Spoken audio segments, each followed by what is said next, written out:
Sa dami ng maling nangyari, di ko na rin masasabi, kaya ko ba bang hindi ka iwan? Kasinungalingan. Maraming bagay na hindi na pwedeng ulitin. Kaya kapag sumaya ka, sulitin mo na.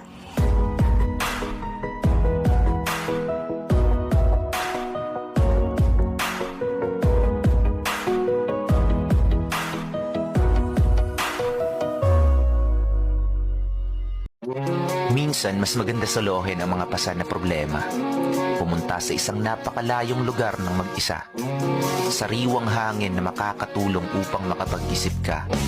Wala nang mas titibay at hihigit pa sa taong tinayo muli ang sarili ng mag-isa. Kaya sa sarili ko, saludo sa'yo, kinaya mo at di ka nag-antay ng himala.